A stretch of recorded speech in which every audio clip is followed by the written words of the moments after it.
4. Not Channel 4, that was never hip. It's just called 4. I'm Martin Bain-Jones of the Daily Telegraph. My name's Craig Children of The Independent on Sunday Culture Pullout. We're both here to ease you into the show. In fact, look on Martin and I as your comedy sexual surrogates. Comedic relief is your right. You're not getting much. Perhaps you're housebound. Sod it, maybe you're ugly. It doesn't matter why you were referred. The important thing is that at the end of this half hour, you leave us with a smile on your face. It's not sordid, it's very professional. It's just like massage, really. Come on, make it easy on yourself. If you'd only ask for help, any way you need to, any way you want to try it. Behind me, outside, out within. We can start it all again. Any way you need to, any way is all.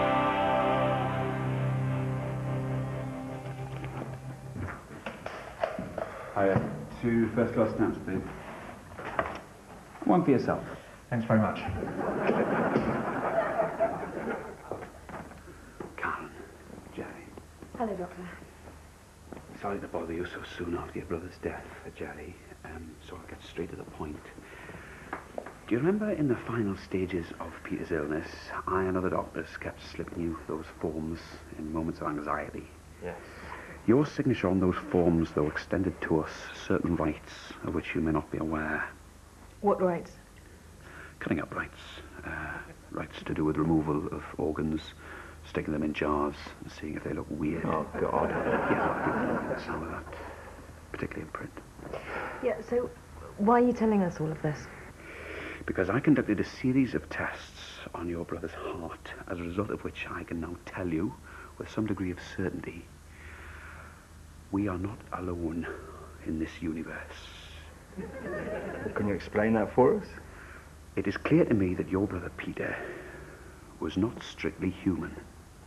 Nearest comparison I can even begin to make would be to say that Peter was some kind of super intelligent pig. Well, we did have that pig's heart transplant 2 years ago. Right. Should have read me notes.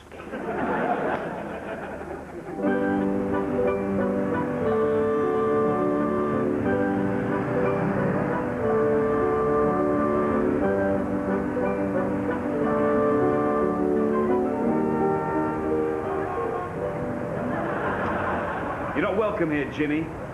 You have no objectivity in your reviews. But Bill, the fact is your last 3 plays were balls, tits and jizz. Yeah, that's right. Laugh it up, Jimmy. Enjoy it while it lasts. You're not going to be on top forever, you know.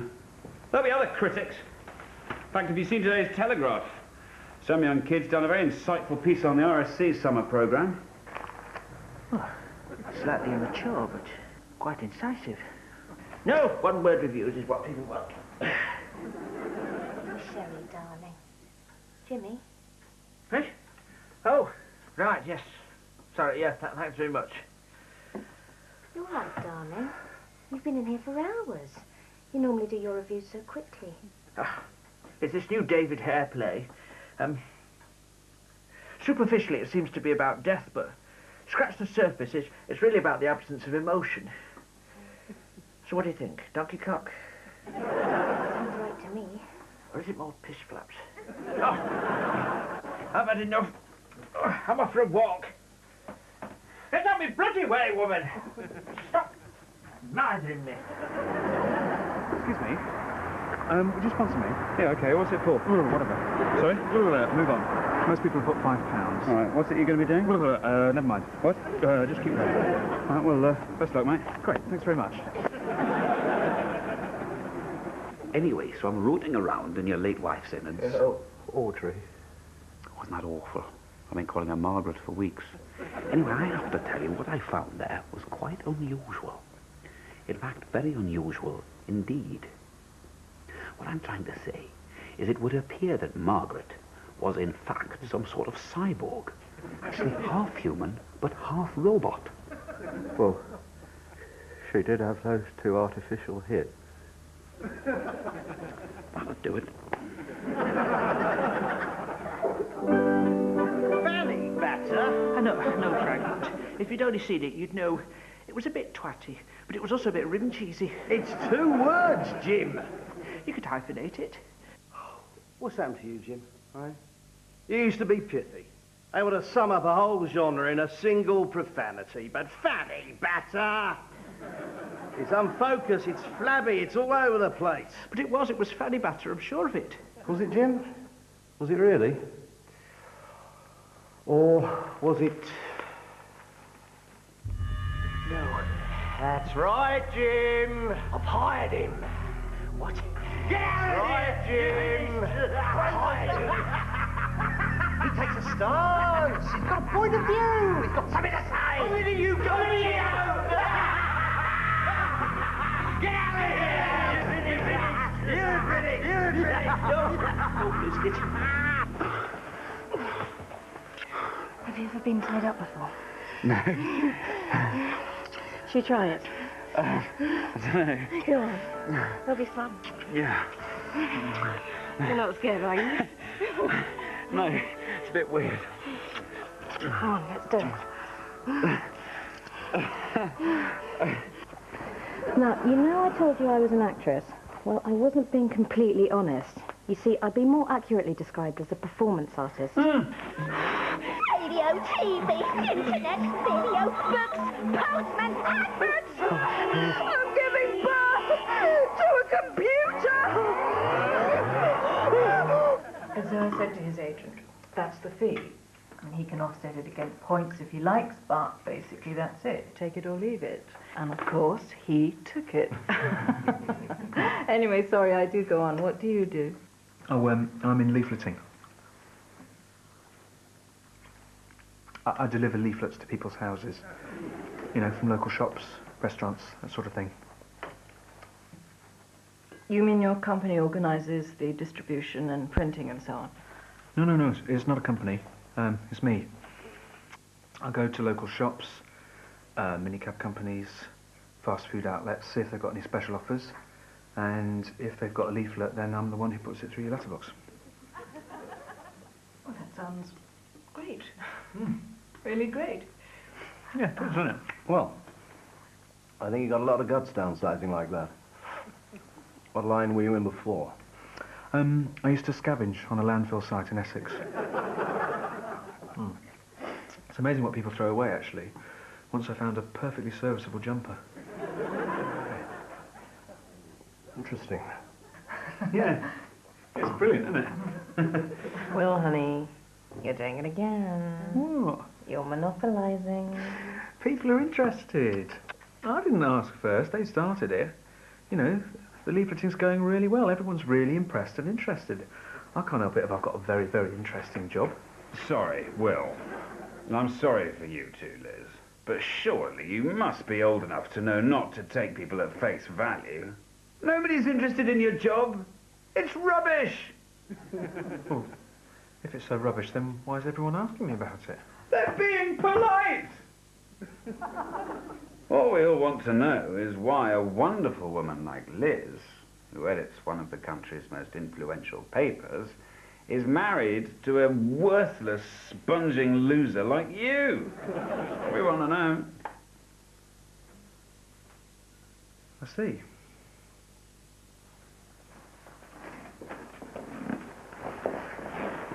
Is it worthless to get 2 of Mario's 14-inch pizzas for £9? Or A and B cabs? They can get you to Gatwick for £20. That's Gatwick, not Heathrow. Is that worthless? Or has it been Mehmet's newsagent? They've started doing photocopying. Is that Sorry, worthless? did you just say Gatwick for £20? I might hang on to that one, actually. That's pretty good, isn't it? Don't worry, darling. Be the advert soon. Just another couple of minutes, sweetheart. We have a nice cup of tea. It'll be the adverts. No one can criticise Sir Peter Hall for attempting to contemporise Chekhov. Can Mamet work in the West End? Well, yes and no, yes and no, yes and no. Alan Bleasdale, Alan Bennett, they both have the merit. But... Sad, isn't it? It's gone all balanced. Don't, Bill. Jimmy, Have some money, get some food, and spend it all on theatre tickets. Don't spend it all on theatre tickets, Jim. Why not? I like the theatre, though. You don't, it corrupts the mind. I mean, it's art, isn't it? But it's subsidised. But maybe it should be subsidised, but maybe it shouldn't. Because I'll tell you why. Because the theatre was subject to the same... Kind of boneless, withered third leg, about that long. And with no foot. Rather like those boneless chicken thighs. Sprouting between her two normal legs. His. It's just a schoolboy error.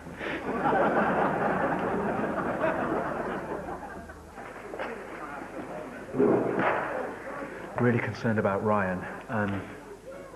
He's an extremely bright kid, but his work's just in freefall. I just don't know what's the matter with him. How are things at home? Fine. Well, you know, it's not easy being single with a teenager. Can't believe you're single. Well, I am. Okay, back to Ryan. Does he have a room or just an area of the house where he does his homework? Well, he usually just does it at the table in the front room. With the TV on? Yeah. Okay, that's a problem, but yeah, it's a problem we can solve. We've come up with a way of helping kids exactly like Ryan. We call it a homework club. What I'd like you to do...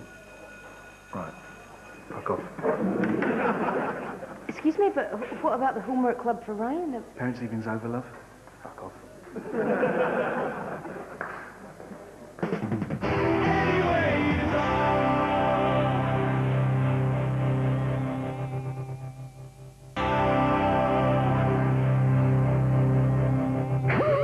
Welcome back to the Armstrong and Miller Show. My name's Craig Children of the Independent on Sunday. And I'm Martin Bain-Jones of the Daily Telegraph, as hot a barrel of Pop-Tarts as you ever likely to have digging towards you. Oh, don't go there, Martin, as they say on Friends. Caution, filling may be hot. Oh, too much information, as they also say on Friends. All the time. What do you want to know about the rise of the mercantile classes? Have a look, have a look. 15th century, 16th century, 17th century, political factors, economic factors, it's all here, ready and waiting to be absorbed. Yeah, very rigorous and thorough piece of work. Thanks very much. It certainly pulls a rug from under the linguistic approach to history. Well, I'm not asking £30, I'm not asking £20. C.P. Hollinghurst is asking £16 for a much less substantial work. Come on, ladies and gentlemen, let's not muck about. £5. Oi! Put lively coffers!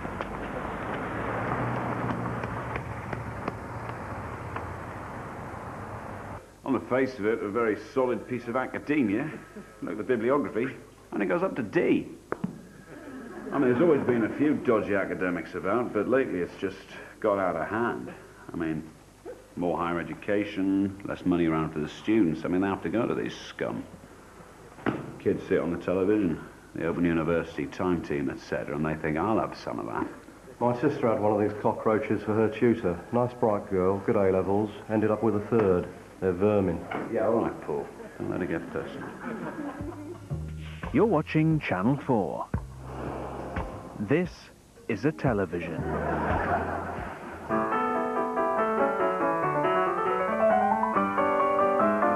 I'll have the cheesecake, please.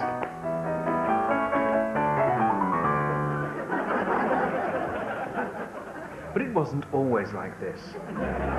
In olden days, before the advent of mass literacy, people needed an easier way of deciding what to have for their pudding than reading it off an expensively printed menu. So how did they cope? And what would he like for dessert? What is there, prithee? Ooh, well, there's apple pie, fruit salad, sponge, or ice cream. Darling? Oh dear, well, the sponge sounds nice. Can't really visualize it. Oh, look, the people over there are having tiramisu. Oh, yes, sorry, I forgot. Oh, this is hopeless. Thanks very much. But it wasn't always like this. The famous explorer monk, Francisco of Genoa, brought back from the East a special tray for looking at puddings which he discovered in the palace of Kubla Khan. But as more and more puddings were invented, the trays became heavier and heavier. Something needed to be done. Harris! Bring the bloody pudding tray over here. I can't be bothered to come and look at it over there. I'm playing cards. I can't. The sheer range of desserts I have to carry has done me back. You have to invent some kind of device to transport and display them, Lord Sweet Trolley. Oh, damnation! Shame there isn't any music in it for you, darling. Perhaps I'll have a singer in a minute. Something you can tap your little toes to, darling. If I were to take a pudding tray, attach wheels and a sail to it, perhaps not a sail, then I could look at all my puddings without having to listen to Harris's screams of agony.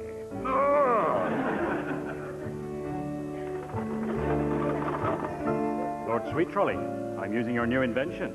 Excellent. And what do you think of it, Lord Sliced Bread? I think it's the best thing since... I think it's the best thing. That was lovely. Thank you. Thank you. And so the sweet trolley was born. It reached its heyday in the late 19th century, when in Austrian banqueting halls, the sweet trolley was nigh on indispensable. But sadly, in the year 1900, with the advent of the human brain, people were now able to imagine what a chocolate cake might look like, and so the age of watching creams slowly go off in a warm room went into sharp decline.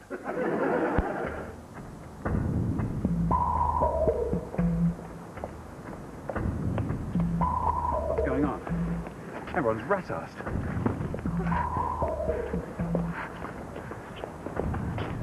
Do you think there's been some sort of big party? I don't know, but everyone's pissed. Everyone.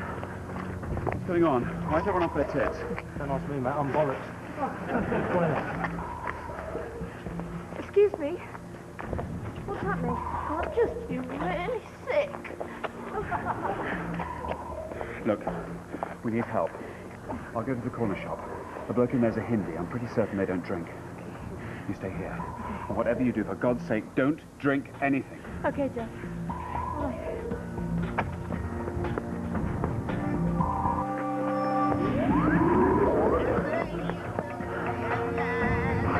What's going on?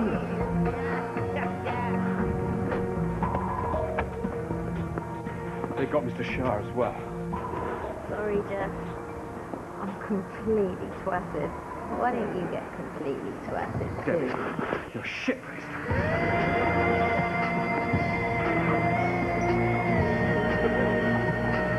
Oh, yeah, I've got a fellowship here. Yeah. Graduated with Michael Wood, as it happens. Good first. Articles published in Historical Review, but, you know, that's not going to buy a speedboat, is it? You know how many books Mike Lignati puts out in a year? 1. I've done 40. And who are they? What, them? Oh, they're my research assistants. Right, mate. Hello. What it is, right, I was supposed to be doing a lecture up in Kiel. That's been cancelled. I've got a 20-page speech on agricultural land usage and its effects on migration in 13th century France. I mean, it's all referenced up, you know, it's all sourced. It's in the back, yours for a tenner. Right. Does it touch on the role of the church? Oh, yeah, it covers all the social imperatives, yeah. Go on then, I'll have a look. All right, Dr. Phillips, the gentleman would like to see the speech. Open her up. Come on, mate.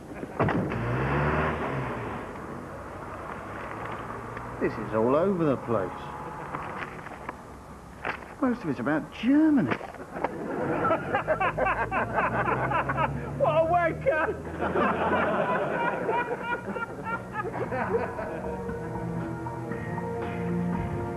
I knew I had to get out of the city.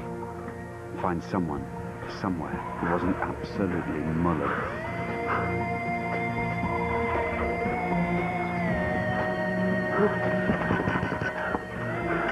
Hello? Goodness me, what's happened to you? You're not arsehole, are you? Of course not. I haven't had a drink in years. Come on. I think we'd better get you a cup of tea.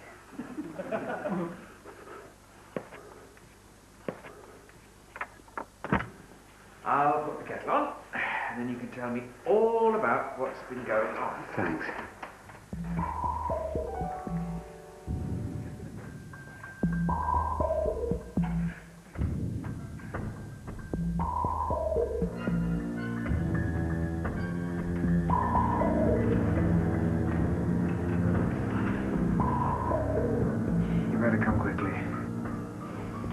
got a sober one here. He doesn't look like he's had anything to drink at all. And I think he might interfere with our plan. You know, you really should have a drink. The world's a much nicer place when you're 9 sheets to the wind.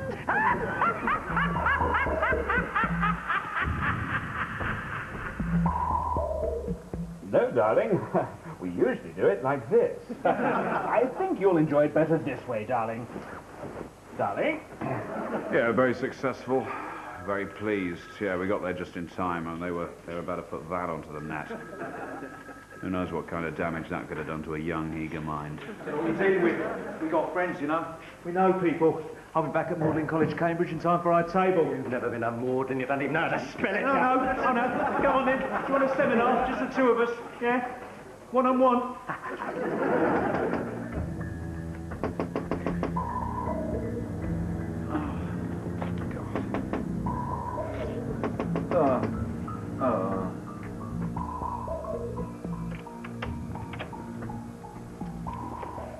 No, excuse me, sir. I believe you were seen yesterday urinating in a shop. Sorry, Jeff. Oh. I've never seen anyone so completely twatted. Oh, God.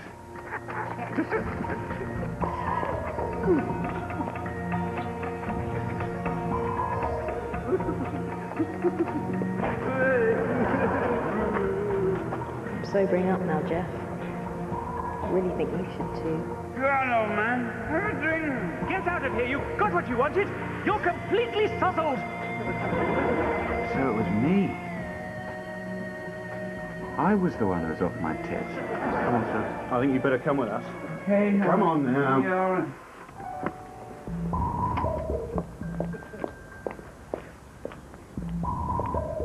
I see piss people all the time. What? You having a pop? Come on. Come on.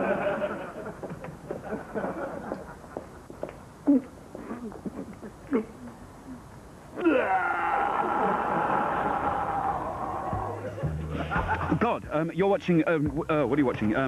You're watching Channel 4, and it's now, Big Hose. The bench has kind of given us both a lift, I think. It's been very good for, you know, sort of team spirit and everything. Well, it's right, isn't it? Yeah. Come on.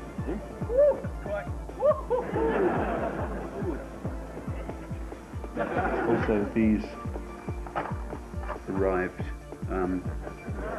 so I think that will keep our spirits up a bit.